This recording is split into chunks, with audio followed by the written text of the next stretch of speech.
Rob Jolly. Welcome to this reading by Reeve Lindbergh, Rachel Hadas, and Ellen McCulloch-Lovell. 2021 is the 150th anniversary year of the St. Johnsbury Athenaeum. We had planned a great series of live events with receptions following each one, and then the virus returned. We will hold all the events we have planned in the spring when it is safe to do so. Among them will be a gathering to honor Claire Van Vliet and her Janus Press. Tonight's reading inaugurates the Northeast Kingdom Authors Collection and Reading Series at the Athenaeum. This is one of the ongoing projects that celebrate the start of the next 150 years of literary events at the Athenaeum. Earlier this year, we identified 6 authors whose entire body of work we will place in a permanent collection. Reeve Lindbergh, Rachel Hadas, Galway Kinnell, Don Bredis, Beth Kinnell, and Howard Frank Mosier have read at the Athenaeum many times over many years. Tonight we will hear Rachel and Reeve reading from their own works, and we are grateful to have Ellen McCulloch-Lovell reading from the works of Galway Kinnell. The next reading will feature Beth and Don reading from their works, and Jay Craven reading from the works of Howard. We could not collect the works and stage the readings and receptions without support. Our heartfelt thanks go out to Phyllis Mosier, Bobby Bristol, Ellen McCulloch-Lovell, Dean Bornstein, Bill and Kate Schubart, Eric Hansen, Peter Gilbert, Bill Mayers and Chris Hadsell, Bill McGuire, Dover Ford, and all the authors who have given us books to add to the collection. For 150th event support, we thank the Sumsic Bank, Auto Saver Group, Community Financial Services Group, and Community National Bank. Here's Ellen McCulloch-Lovell to begin the reading.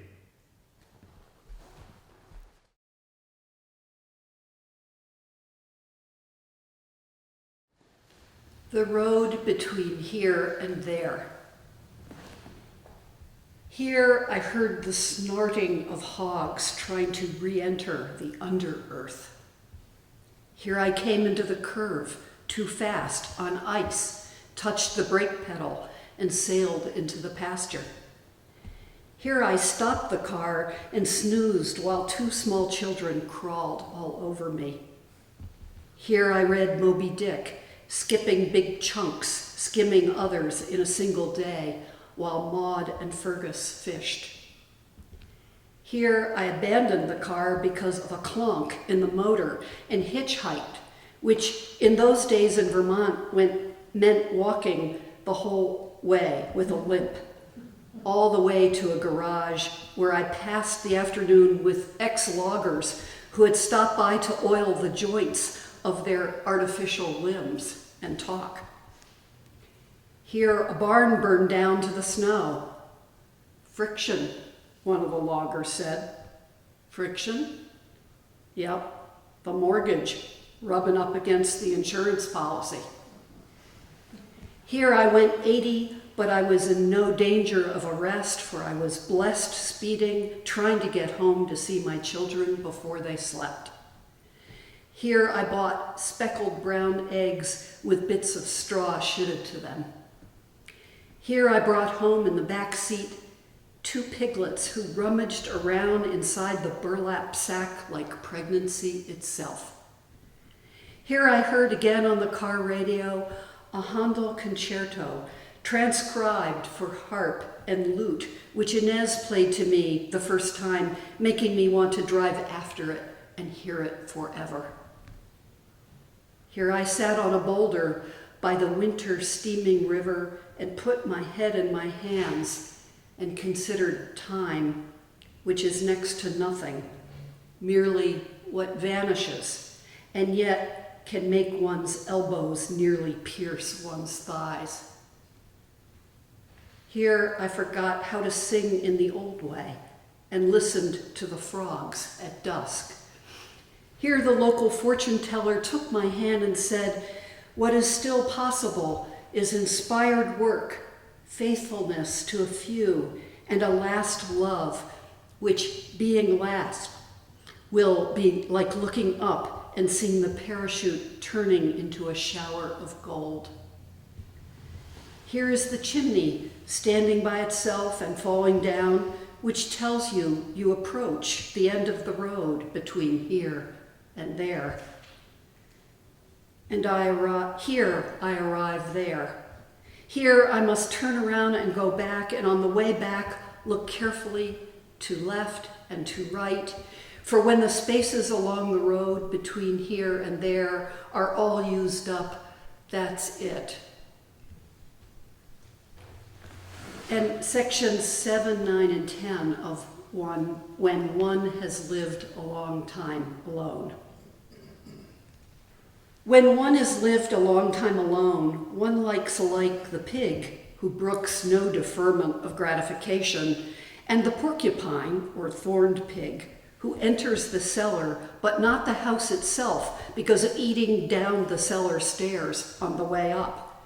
And one likes the worm, who by hunching herself together and expanding works her way through the ground, no less than the butterfly, who totters full of worry among the daylilies as they darken.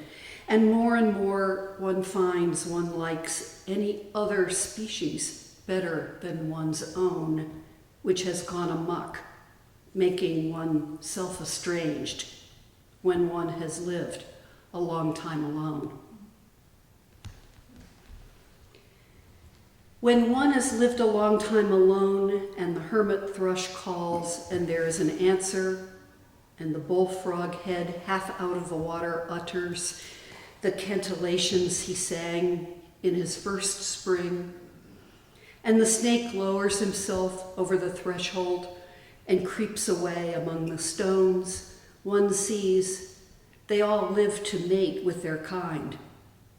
And one knows, after a long time of solitude, after the many steps taken away from one's kind towards these other kingdoms, the hard prayer inside one's own singing is to come back, if one can, to one's own, a world almost lost in the exile that deepens when one has lived a long time alone. When one has lived a long time alone, one wants to live again among men and women, to return to that place where one's ties with the human broke, where the disquiet of death and now also of history glimmers its firelight on faces, where the gaze of the new baby meets the gaze of the great granny, and where lovers speak on lips blousy from kissing, that language the same in each mouth, and like birds at daybreak, blether the song that is both earth's and heaven's until the sun rises and they stand in the daylight of being made one, kingdom come, when one has lived a long time alone.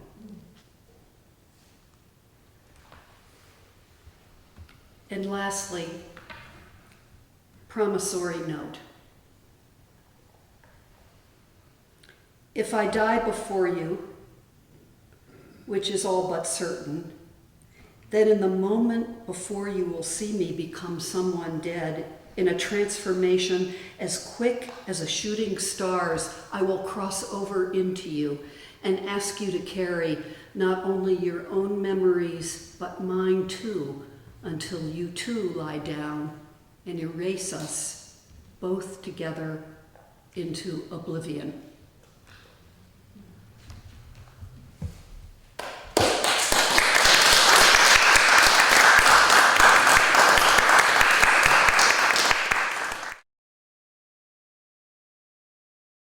My name is Reeve Lindbergh, and I have written probably more rhyming books for young children than books for adults. My books for adults are really memoir. Even the ones that I wrote that were trying to be fiction were thinly disguised memoir. And I'm going to read from a book that was published 12 years ago, I think, called Forward from Here, Leaving Middle Age and Other Unexpected Adventures. It was published by Doubleday in, I think, 1998. And the piece I'm going to read is called Turtles. Once on my husband's birthday, October 3rd, I saw wild geese flying overhead both morning and evening, and a turtle plodding manfully or womanfully, it's hard to tell with turtles, along our lane as I turned off the main road from town heading toward our farm. I was delighted and stopped the car. A birthday turtle for Nat. Nat loves turtles, and so do I. We have always hoped to have a lot of them in our new pond, which was dug for us with an excavator some time ago out behind the house and the orchard. Nat claims that it is not really a new pond because a previous pond, or a body of water anyway, existed in that exact same spot in earlier times. What earlier times? I asked, thinking of pioneer days. Oxen standing knee-deep in the shallows, women in sunbonnets, carrying water in wooden buckets. I was way, way off. In terms of anthropology, it would be Neolithic. In terms of geology, it would be the Holocene, about 10,000 years ago. On that day, I saw what looked like an especially pretty painted turtle, so I got out of the car and walked over to it and picked it up. The turtle didn't like this much.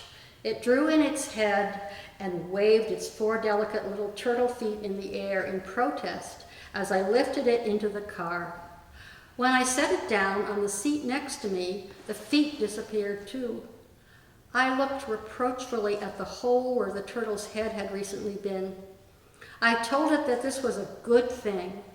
Being rescued from the road, I could so easily have been the UPS man tearing along our lane to deliver a package. Squish, turtle doom. The turtle didn't believe me, of course. When I got home and put it down on the kitchen floor for a minute, its head and limbs emerged again, and it scrabbled around briefly, looking for an exit, gathering dust in its tiny claws. I picked it up again, cleaned its feet by blowing on them, and put it in the big terrarium where our lizard, Ichabod, used to live. I put some hay from the barn in the terrarium so the turtle's feet would slip on the glass floor, and I put some water in Ichabod's old dish too, in case the turtle got thirsty while I waited for Nat to come home. This arrangement looked pretty comfortable to me, but the turtle was not satisfied. It rummaged around for quite a while, looking for a way to get out. After it came up against the glass walls a few times, it got discouraged, pulled itself into its shell, and sat like a rock in one corner of the terrarium. This made me sad. Nat was delighted with my discovery when he came home. "What a beauty," he said admiringly, picking up the turtle gently and examining it. The turtle was still closed up inside its shell. I think it was pretending to be asleep. Together, Nat and I walked out to the pond, where Nat put the animal gently down right at the edge of the grassy bank. Suddenly, the turtle woke up. It scrambled down the bank into the water, and as it went into the pond, it seemed to become another creature, slipping and sliding into its own element, then gliding away, soaring, graceful, free as any bird in the air. At the end of October, I found another turtle, a much bigger one, at the edge of the river road, which is a dirt road that goes along the Passumpsic River between the town of St. Johnsbury and the village of Passumpsic, just a couple of miles from our home. This occurred during a period of warmer weather and rain that followed an autumn cold snap. In fact, it had been raining almost constantly for days now, so the ground sank and squelched under my feet every time I crossed the lawn. And there was a burping, gurgling, roaring sound in the place where the little stream near our house runs underground. The noise echoed upward through the pipe that pokes out of the grass near this spot, like a periscope on a buried submarine. After passing the second turtle, I once again slowed down, stopped the car, and got out. This time I wasn't immediately sure what I had seen. A rock? A toy? A strange escaped pet? When I walked back, I could see at once that it was a snapping turtle. Even though I had not seen one before, snapping turtles are unmistakable. This animal was probably 10 times the size of Nat's birthday turtle and as big around as a platter for a good-sized Thanksgiving turkey. Furthermore, it was not one bit pretty, except possibly in the eyes of another snapping turtle. It had a thick, ridged tail that reminded me of a Florida crocodile, and a scary-looking, almost prehistoric head with a mouth like the beak of a very big, very bad bird. The animal was doing nothing more ominous than lumbering along the residential side of the road, not the riverside, and it had just crossed somebody's sandy driveway when I caught up to it. And this was a much more formidable creature than the last turtle, I could tell. Still, I knew how happy the birthday turtle had made my husband. And I also vaguely remembered something he had told me, something that some Native American fishermen on the Hudson River had told him many years ago about snapping turtles not biting if they were out of water or something like that. Anyway, I noticed that this turtle, as I studied its progress along the river road, seemed quite slow and sleepy. Nat later suggested that the warmer weather, rain, and the resulting mud may have stirred this snapper from hibernation without awakening it fully. This was probably fortunate. When I picked it up, one hand on either side of its massive shell, the turtle turned its head backward with a half-hearted logy hiss and a snap of its beak. But this was not enough resistance to deter me. I put it in the back of my car and drove to the home of Ralph and Sue Bowen, our neighbors. The Bowens were both in their 80s at the time, and Ralph had not been very well. So after speaking on the phone with Sue earlier in the day, I picked up half a gallon of milk for them at the store before picking up the snapping turtle. I gave Sue the milk, and then I opened the back of my vehicle to show her the turtle. It seemed a bit more animated now, with a quicker head movement and a louder hiss. "Oh my," Sue said, endearing herself to me not for the first time by saying exactly what my mother would have said under the same circumstances. By the time I arrived at my own house, I decided that it made sense to get a pair of gardening gloves. I put these on before picking up the turtle again, bringing it into the house and depositing it in the downstairs bathroom in the tub. Nobody was home at the time except for our dog Elsa, and I had to leave again for a book program in Bradford, New Hampshire. So I closed the bathroom door and left a note on it for Nat and our son Ben, since I knew they would both return home before I did. Oh, they were impressed. I called home after my program on my cell phone from White River Junction. I caught Nat just as he came into the house, and with the telephone in hand, he walked into the bathroom. "Oh my God," he said. I was very pleased. "Reeve, you've outdone yourself," he exclaimed, and I knew what he meant. I'd out-turtled all previous turtles I'd ever found for him anywhere at any time. I knew that, but I just wanted to hear it from him. I heard more, too. "How did you pick him up?" I told him, modestly. His voice changed. "Reeve, they can lunge the full length of their bodies. Their necks are as long as their shells. They've been known to break broomsticks." He told me that the Native American fishermen on the Hudson had said snapping turtles don't bite underwater, not out of water. And besides, he thought they were maybe just teasing him. My husband was awed at what I had done. I did not choose to examine the implications of his awe. I was smug. I had turtle magic. I was a turtle whisperer. When I got home, Nat and I together slid the turtle from the bathtub into a large canning kettle, very carefully, because it seemed the warmth of the house had woken the turtle up considerably. We took the kettle out and tipped it into the pond, and the snapping turtle disappeared, swimming gracefully into the depths like all the other turtles. I hope he's happy down there, and I hope he stays there, I think. That evening, I heard Nat describing this adventure to a friend over the telephone, and I heard him say, "Marilyn Monroe meets Godzilla." He still sounded awed, even a little frightened. "I hoped I was Marilyn. These oak trees, my husband Nat sighed as we drove slowly around the corner and started up the dirt road through the woodlot. His voice held something richer than recognition or admiration, a quality of affectionate awe. He loves these oak trees, their trunks 70 feet tall on both sides of our path, with the last bright scatterings of leaves far above our heads, still golden in the late October light. Each oak leaf, even from this distance, showed its distinctive shape. In the red oaks, the leaf points are sharp and delicate, unlike the rounded mitten-like bumps that characterize the white oak leaves on the trees I grew up with in southern Connecticut. There were oaks and other hardwood trees on the land around the house of my childhood on Long Island Sound, later in the towns in New England where I went to school, and finally here in Vermont where I've lived as an adult. I've lived on this farm for more than 35 years, wife, mother, grandmother, a woman who has kept sheep and chickens and grows flowers, but it is my husband who is familiar with trees. There are maples as well as oaks on this road, but by late October in northern Vermont, the fiery colors of the maples have gone. Their leaves are on the ground, their branches bared to the open sky. Now the oaks show themselves unrivaled, standing exactly where they have always been, and my husband has called them fervently by name. His days are filled with trees this season.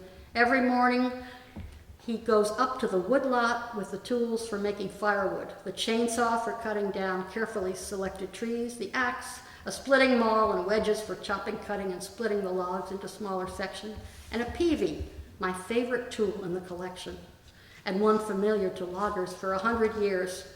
When you see films of those handsome black-bearded French-Canadian loggers balancing upon huge logs in raging rivers while deftly turning and directing the logs downstream, the thing they turn the logs with is a peavey.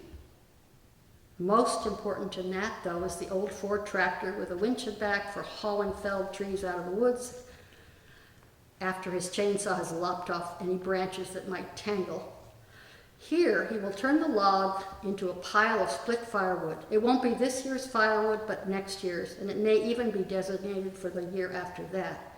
Anyone who cuts firewood knows that it needs a winter or two to age and dry before it's safe to use in the wood stove or the fireplace. Burning green wood too soon after it's been cut creates a dangerous mix of tar and creosote that can coat the chimney and cause a fire. One such chimney fire destroyed my father's first home in Minnesota. I have an enhanced appreciation of oak trees now, thanks to Nat. I see the fallen oak leaves covering the ground like puddles as I walk along the road with the dogs, and when I was in town one day, I noticed a large, not quite yet raked up pool of oak leaves on the lawn of our library.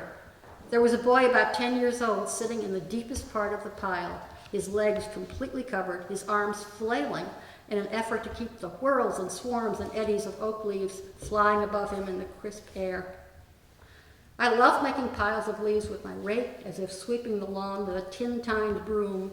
I don't do too much of this anymore, because Nat tells me that raking the lawn is unnecessary, that in fact it is an anal retentive Anglo-Saxon obsession, because the leaves are good fertilizer for the lawn, and contrary to popular belief, they don't stop the grass from growing.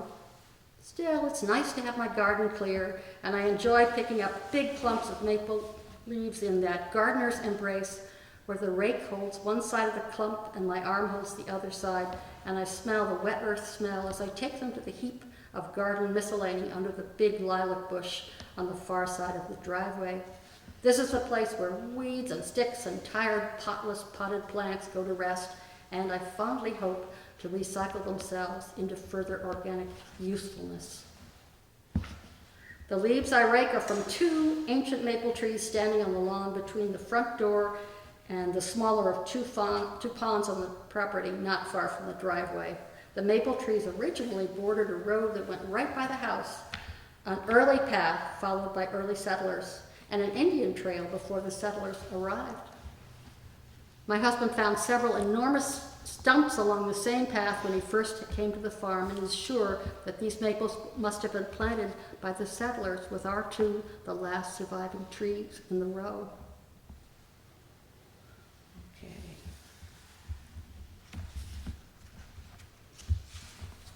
I'm going to go a little further here. Our woods are full of individual giants, most of them white pine, some of them hemlock or balsam, but to me, as I sat looking at them from my chair at the windows for a long time, they were undifferentiated, a great wall of forest. As I sat for longer periods and looked not at the trees, but into them, the view began to change and deepen. I began to see the lift of upward curving branches, lighter on the top and rich with rounded darkness underneath. I saw the way these trees fit beside, in front of, and behind one another, sharing soil and sunlight. Where I once saw a wall of trees and called it woods, now I see shape and movement and the slow dance of living and growing that I mistook for stillness. I learned that when I was impatient or distracted in my watching, I couldn't see.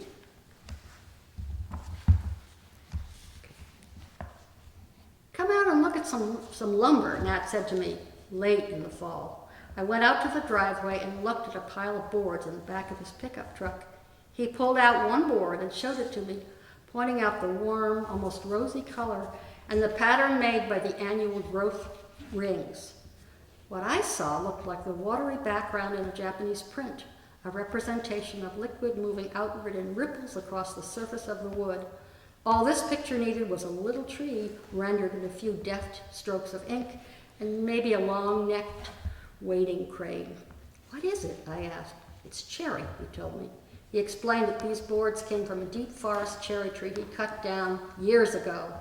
This was a huge tree, like one of the white pines, not like the small and twisting cherry trees of our roadsides and pastures. The cherry logs he had cut had sat for some months in the place where they'd fallen. Then they'd been taken to a small sawmill operation run by a friend in another town. They came back as boards so beautifully sawn that we marveled at each piece, and he brought one into the living room to look at and think about for a few weeks. I want to learn the character and names of the trees, even though I know that the names given to them by humans, are not names the trees themselves use. They speak with bark and root and branch and leaf, with alterations in shade and sunlight, with the patterns of growth rings and with the activity of birds and animals, with movement inside stillness.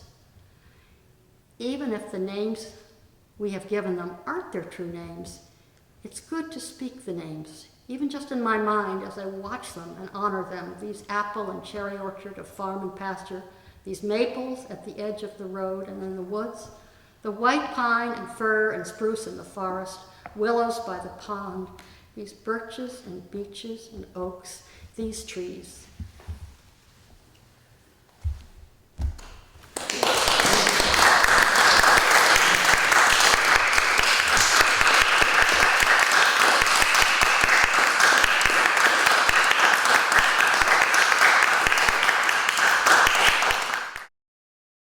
I'm Rachel Hadas, and I'm really delighted to be standing here reading in this wonderful building. I was wondering what the Athenaeum would be like in 2171. I'm assuming the building will be in great shape. Everything else is a little hard to predict, but here we are. I'm going to be reading two pieces, one prose, one poetry, because in addition to being a poet, I am an essayist, and both the pieces I'm reading have to do with Vermont. The first one is a two-page essay from my 2021 book, Piece by Piece, but it goes back to very early memories of Vermont, where I've spent summers since the late 50s. And then it was a poem that wasn't working, and I turned it into an essay sitting in an Airbnb in Jerusalem. Shalom might remember I sat in sort of on a bar stool, and so here it is. This is the meandering progress of this little essay. Humble herb is rival to Prozac. An item in Science Tuesday, that's back when the Times was in paper and I would read it every Tuesday. An item in Science Tuesday caught my eye. A woman in Germany, and it seems that she is only one of many, who has been drinking several cups a day of the flower, herb, St. John's wort, dried and brewed into tea, reports that the fear that everything good would disappear has stopped. Pause, parse, taste each piece of this, phrase by phrase. The fear that everything good would disappear has stopped. The fear has stopped. I lift my eyes from the page and see something shiny and peeling. It's elderly Scotch tape, no longer translucent, no longer strong enough to keep the little sprigs in place, to hold them flat on the page, to maintain the shape of wildflowers picked and pressed under something heavy, say between the pages of a big book.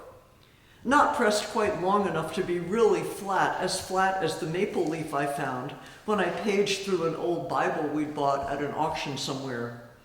Even at 5 years old, I probably found that time was moving too slowly.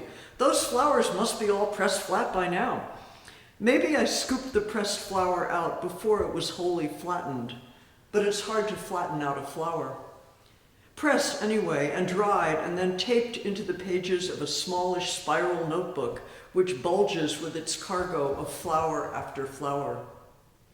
Open the notebook, turn the freighted page. Here they are: buttercup, daisy, clover, yarrow, brown with age, or else, or simultaneously, almost pellucid. Either way, they're fragile. Time has not only thoroughly discolored the pages of this makeshift album, it has begun the task of disassembling. Delicate petals have lost their tint, they're amber-veined and clear. Tough little stalks now show their pith. The tiny, no longer yolk gold tubelets that combine to form the eye of the daisy have begun to come apart. And as they're separated from one another, one by one, they have escaped the sagging tape which can no longer confine them, and now meander down the page unanchored like stray eyelashes, like fluffs of lint. Black-eyed Susan, Queen Anne's lace, found, picked, pressed, taped, and labeled. Aster, Devil's Paintbrush, Everlasting, St. John's wort. Even then I knew, or think I knew, that this last-named flower was rarer than the others. Knew it how? How did I know anything? Because my mother showed me the reliably 5-petaled pale gold blossoms. I had to be taught every flower's name. Or did I think that Solomon's seal, vetch, mullein, and morning glory were my birthright? All the names of flowers came to me through her, who guided my unsteadily printing pencil in the summer of 1953.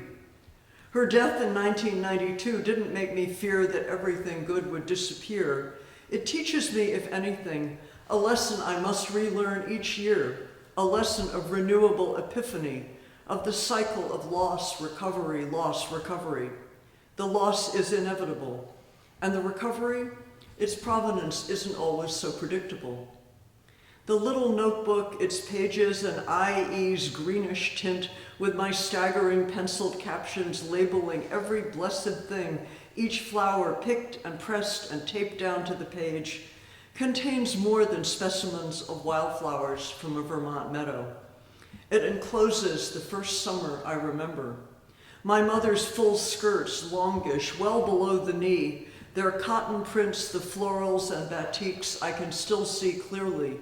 Me clinging at knee level, or her bending over to pick a flower, or leading me across the dirt road to the cow field, where clover and thyme attracted hordes of noisy bees. Her showing me where this and that flower grew, teaching me their names and how to spell them, enlisting me in the whole enterprise of naming and writing. To press a summer flat between the pages of a heavy book, what storage, what retrieval, what an arc from something tiny as a daisy's eye to something too vast and nebulous to name, let alone hold onto or write down. Call it the trail from recollection to invention, blazed and reblazed out of invention's mother, necessity, since memory can take us only so far before it lets us down. That bulgy little spiral notebook vanished years ago. I no longer care whether or not I find it. Probably it's gathering even as it turns into dust somewhere. No matter. The laws of leaf and stem and petal hold. What seems sheer desiccation unlocks its stored power into this brew, this brimming mug whose steam, yes, Proust knew this, wreathes the lonely air. Courage, nothing good will disappear.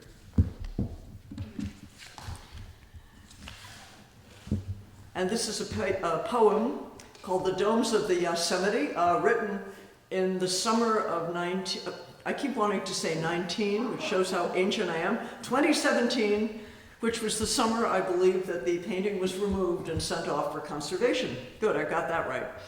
The Domes of the Yosemite, a painting by Albert Bierstadt, St. Johnsbury Athenaeum Art Gallery, removed for conservation 2017 to 2018. Caledonia County, late July.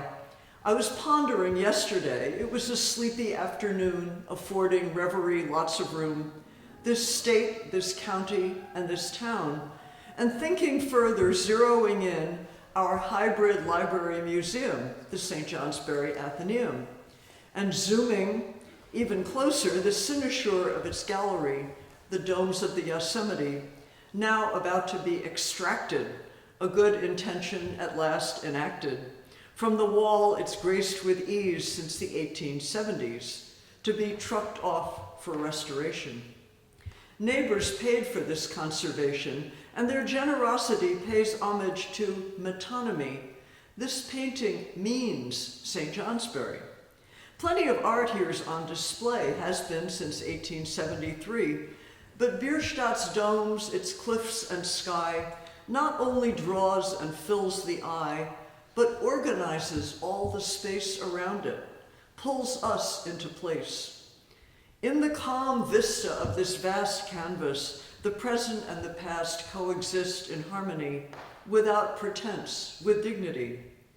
Backed by the painting's luminous span, writers have stood here in this room and read their poetry aloud to a loyal summer crowd. In a gallery that's known no breeze for 1.5 centuries, their words had power to stir the air. Galway Kinnell read often here as twilight thickened into night, and Leland Kinsey and Ellen Voigt, Mark Doty, Adrian Rafel, me, summer bouquets of poetry, and I'm omitting many names.